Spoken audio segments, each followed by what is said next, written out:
Tourists are ruining Japan, and this could make it harder for you to travel to Japan. In this video, we're going to go through all the things that you should absolutely not do in Japan. Let's dive into it. The next station is Kyoto.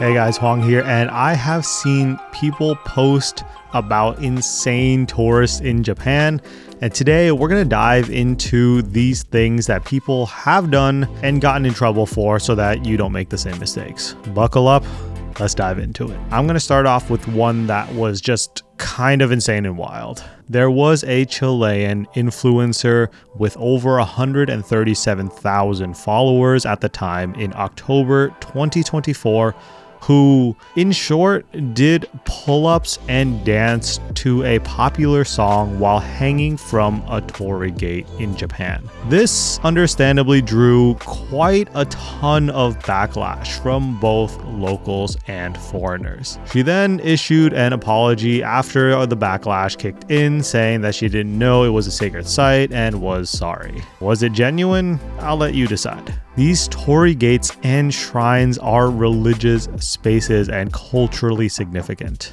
A 65-year-old American tourist carved letters believed to be his family's initials into a Torii gate in Shibuya in November 2024 and was arrested. So yeah, don't do that. The Watatsumi Shrine in Tsushima. After years of frustration on the part of the shrine workers dealing with disrespectful foreign tourists, have made a decision to ban all tourists to the shrine as of the 23rd of March 2025. This coming after an incident on March 22nd, 2025 around 4 p.m. where a foreign tourist committed what was, in their words, an immense and unforgivable act of disrespect. This was the final straw for this shrine, which said in January 2020 that they were already considering banning all foreign tourists. In June of 2024, another disrespectful incident at the Watatsumi Shrine, where a Korean tourist did two things that are considered disrespectful in Japan and are illegal in general, but especially at a shrine. Let's go over these. The first thing was spitting on the ground. Spitting in public in Japan is illegal and is considered to be both impolite and against public hygiene. Under Japanese law, spitting in public places can lead to a 10,000 yen fine or imprisonment for up to 30 days. In 2023, police arrested 2 men and a girl for obstructing operations of a Kura sushi restaurant, which operates a conveyor belt sushi model, where these people spit on the sushi plates and items around the restaurant. In another incident in 2020, a man got into a disagreement with a pickle shop owner in Osaka and, out of spite, I guess, went back to the store continuously and spit in front of it from January 2020 through October 2020, during which he was questioned by police after the store owner reported him and eventually was issued a criminal charge. So don't spit in Japan. The second thing from the Watatsumi Shrine incident was throwing a cigarette butt on the ground. So let's talk about smoking in Japan to put this in context. Japan has very strict rules around smoking in public. First, smoking outdoors is generally banned in public spaces like streets and sidewalks, especially in the city. You have to find a designated smoking area, or you can be fined. Smoking while walking is also illegal. In Japan, smoking outside of designated areas can result in fines of up to 20,000 yen or $140, with some sources stating the fine can go up to 300,000 yen or roughly $2,000 for violating these policies from laws which were passed in 2019 and 2020. While most of the time offenses are fined at much lower fees, tourists have been fined for violating these rules a lot, so don't be that tourist. Disposal of cigarettes in Japan is also strict, as you can't just throw it on the ground. That is littering, and that brings us back to the Watatsumi Shrine incident, specifically around throwing the cigarette butt on the ground. You can get fined up to 20,000 yen or around $140 for throwing a cigarette butt on the ground or for littering. You will notice in Japan that the streets are surprisingly clean compared to most cities around the world, and this is in part due to their rules around littering. They also do not have as many public trash cans as a result of the incident in 1995, though they are there if you know where to look, mainly in malls, train stations, or convenience stores. But if you can't find one, the expectation is that you keep your trash on you until you can dispose of it properly. While this is an issue all over Japan, many shrines and temples, especially in Kyoto, a city often on every tourist's itinerary in Japan, is dealing with a constant barrage of trash left over from tourists. One of the workers at the Kodaiji temple in Kyoto expressed, "Even if we try to clean up the trash, the area never stays clean." This is an issue that can make the Japan experience unpleasant for both tourists visiting and for locals alike. The lesson here is if you can't find somewhere to dispose your trash, keep it with you until you can dispose of it properly. As for cigarette butts specifically, Japan has implemented some interesting ways to try to give people places to dispose of these. In designated smoking areas, there are usually bins for you to dispose of them, but along the streets, if you happen to be carrying one around that you are trying to find a place to get rid of, in Shibuya, they implemented these survey bins where there's questions where you can choose one answer or the other, and you put the cigarette butt in the bin of the answer that you are choosing for the survey question. So that makes it a little bit more engaging, fun, and allows you to have a place to dispose of it properly. Just saying, I would love to hear more of your stories of disrespectful tourists in Japan in the comment section down below. So this brings us to the next thing, which is eating while walking. While not technically illegal, it is extremely frowned upon in Japan and is often perceived as messy and disrespectful. When you buy something from a food stall, for example, such as this one, which was right outside of the Fushimi Inari Shrine, they had signs in multiple languages to eat the food next to the stall, and they will take your trash back after you finish. This prevents you from eating while walking and also ensures that the trash is thrown away properly and not tossed on the ground somewhere. I did notice this etiquette around Japan, where food stall workers would often take the trash back from people to keep everything clean. Though this implies that they are taking the trash as part of the items that they sold you, not your general trash that you may have accumulated from other stalls, etc. Everyone wants to visit Japan during spring to see the cherry blossoms, but a lot of rude tourists have been doing things to jeopardize this for all of us. Tourists have been caught climbing trees and carving into them and even breaking branches off of the cherry blossom trees. Some are even vigorously shaking cherry blossom tree branches to try to cause the petals to fall for their perfect photo or video, while causing harmful damage to the tree and causing the petals to fall prematurely, which can damage the tree for the future. Cherry blossom trees are sacred in Japan, and incidents like this risk ruining the experience not only for the tons of other tourists who have come from all over the world to see those trees that year, but for all the future tourists as well. All this for a photo or video. Speaking of photos, starting in April 2024, Kyoto has banned tourists from the historic alleys of the Gion district, where the geisha typically are due to out of control tourists trying to take photos of the geisha, with one incident where a US tourist reportedly threw around 9,000 US dollars or 1.3 million yen at the geisha. Tourists also have been blamed for stalking and blocking geisha from doing their work. The geisha are entertainers skilled in Japanese dance, instruments, and games. Tourists can now be fined up to 10,000 yen for violations. In short here, be respectful of the geisha and don't bother them. This applies in general in Japan as well, as privacy is respected there, so avoid taking photos of other people directly without their permission.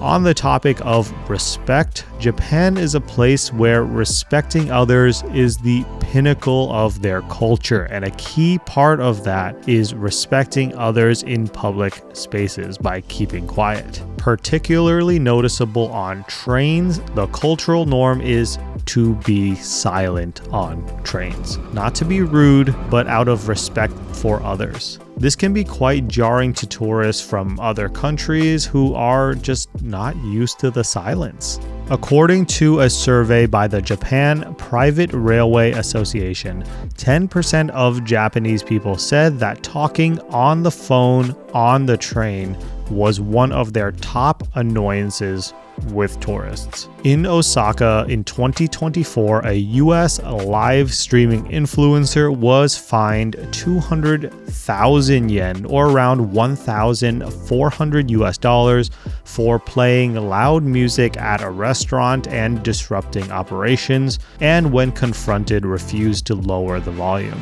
It may be hard to learn all of the cultural norms, but doing your best to at least learn some of the big ones, or at least being observant and reading the room, is key to making your experience in Japan a great one for both you and for everyone else around you. Another way of respecting others on the train is by not crowding seats with luggage. Trains in Japan are some of the most efficient in the world, and their schedules are extremely precise. Taking up tons of space and holding doors open to try to get all of your luggage in and out can hinder this extreme efficiency and make it a pain for everyone involved. There have been many posts of foreign tourists blocking aisles with their large suitcases and taking up multiple empty seats for their bags, and this, while not illegal, is very disrespectful. And when in public, especially on trains, be respectful of others. Don't bring tons of luggage and don't be loud. If you are in a scenario where you have a ton of luggage and you need to take the train, you can use luggage forwarding services in Japan to send your luggage to wherever you are going ahead of time. This means you won't have to lug it around and also frees you up to explore more as you go instead of just being tied down by all of the luggage.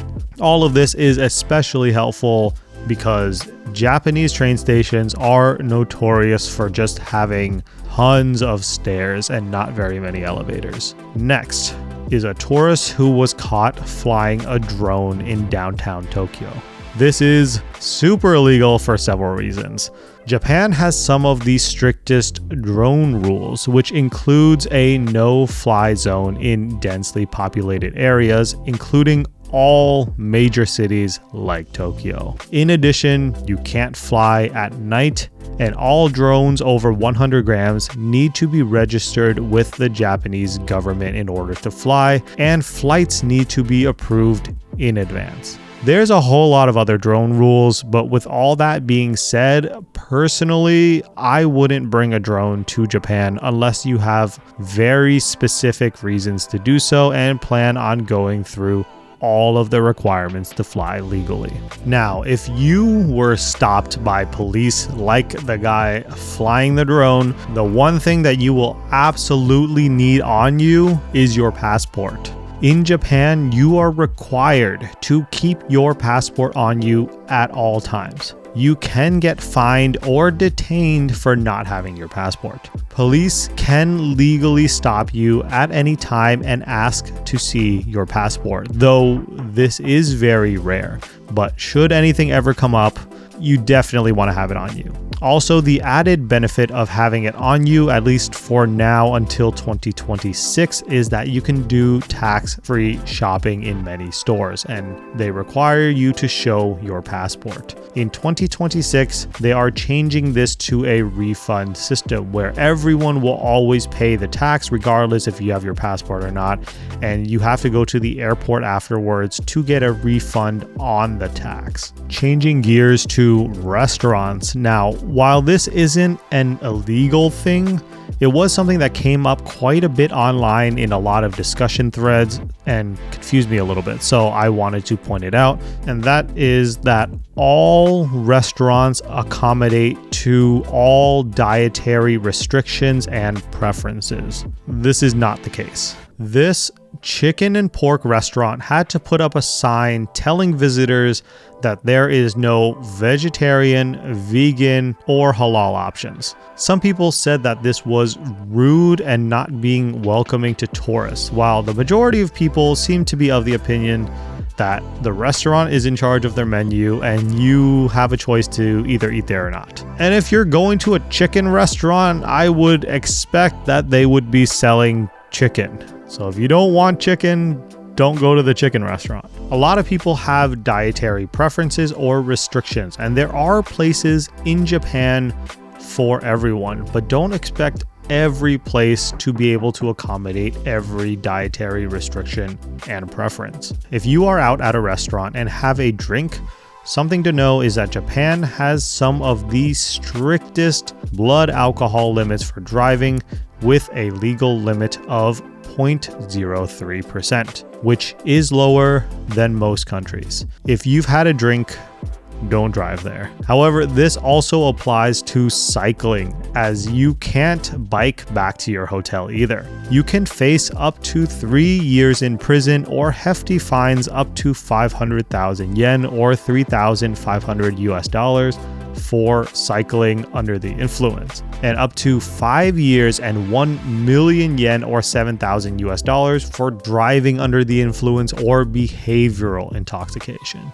There are also very strict rules around what medications can and cannot be brought into Japan. Even some common over-the-counter medications from other countries are illegal in Japan, such as some allergy medications and sinus medications like NyQuil-D, which contains pseudoephedrine, which is a stimulant and decongestant and is banned in Japan. Medications can be banned even if you have a prescription for it. So to be safe, check out the Japanese government site to make sure that the things that you are bringing in are legal and that you won't have an unpleasant start to your trip.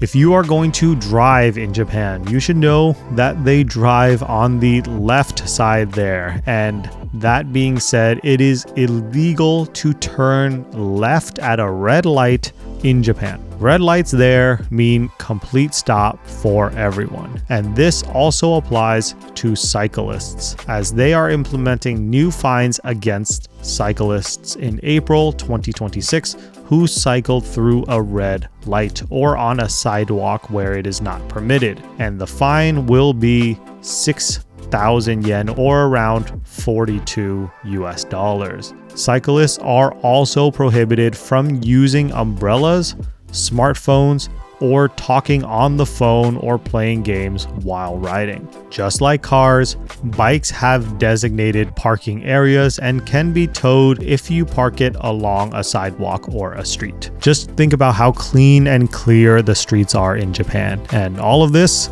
comes at a cost. Pedestrians aren't free from the rules either.